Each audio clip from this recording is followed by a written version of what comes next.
All right, I had to get with my guy from Fight Hub TV, of course, Marcus Hayes. He knows boxing. I know boxing, but he knows a little bit more. So, first of all, Fight Week is finally here. Can you actually believe it's actually finally here? Man, you know what?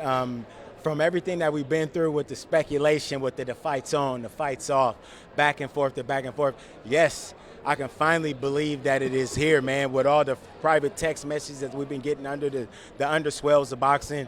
It's here. We're home. We're home. We got the home stretch now. Errol Spence Jr., Terence Bud Crawford. And dealing with the size, because I had never been up next to Errol Spence or Bud Crawford like side by side. Right. Crawford is bigger than I thought he was. What do you think about, do you think too much is being made of the size difference between the two, or do you think it's just? Yeah, I think it's way too much being made about the size, to be honest. If you look at Bud's background. First off, Bud is a wrestler from Nebraska. If anybody knows anything about wrestling and Nebraska, they go hand in hand, peanut butter and jelly. He was a decorated wrestler from Nebraska. That's one thing. Second thing is Bud Crawford's always used to being the, quote, smaller guy. The bigger they are, the harder that they fall. That's always been the case with Bud Crawford. The size, I don't think, will play any real issue as far as Bud getting bullied around. I don't think that's going to happen. I would agree with that. I would agree with that as well. How about this? The fact that this fight is here in Las Vegas. You know, they had some fights that were in L.A., like Sean Porter and Errol Spence was in L.A. You know, they had some fights that have been back east. But this year, we've had a lot of big fights in Las Vegas. Do you think, like I think, that it's just that they have this mega fight here in the fight capital of the world? Oh, without question, man. I mean, when you start talking about, I know that they say New York City is the mecca of boxing. This is the home of boxing. Las Vegas, Nevada. This is Fight City, USA. This is where it's all about, man. It's just like they say, it ain't a hit till Nate Dogg spit. It's not a big fight until you do it on Saturday night in Las Vegas, definitely. Bars, huh? Bars, big bars. Oh, there we go. All right, last but not least, two routes to victory for the different fighters. How do you see Errol Spence, if he were to win this fight, what does he need to do?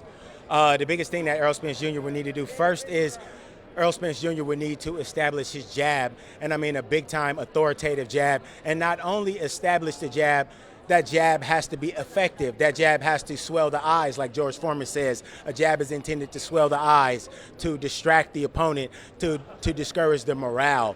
Second thing he's going to have to do is to cut the ring off. Without cutting the ring off, Terence Crawford, we all know that he has some of the most elite feet in boxing. Those are the two things that Spence will have to do to even have a real big chance to carry the day versus Crawford, no doubt. And on the other side of the coin, what does Terence Bud Crawford have to do in order to get a victory over Errol Spence? Not get cornered, stay off the ropes, establish his own jab, and kind of fight like Terence Crawford normally fights. Terence Crawford fights all over the place. He's never good just in one spot. Terence owns the ring. Terence is going to have to own the ring versus Errol Spence Jr. And another thing is the power of Terence Crawford is going to play a big role in the fight. How hard can Terence Crawford land on Errol Spence Jr., and how effective will those punches be as the fight progresses? Last but not least, maybe I'll say the prediction for later. What I will say as far as a prediction is concerned, the atmosphere inside of the arena. Like, you've been to a ton of fights. I'm just thinking of Goosebumps, what it's going to be like. It's going to be bananas, right? You know, man, yes. Just the last time we were just out here was with Devin Haney and Lomachenko. Yeah. You couldn't even hear in the room.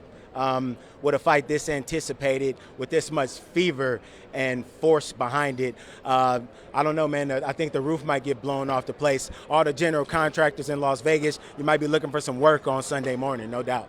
There we go. My G from Fight Hub TV, Marcus Hayes. Looks like Isaac Hayes, but smoother. Absolutely. There we go.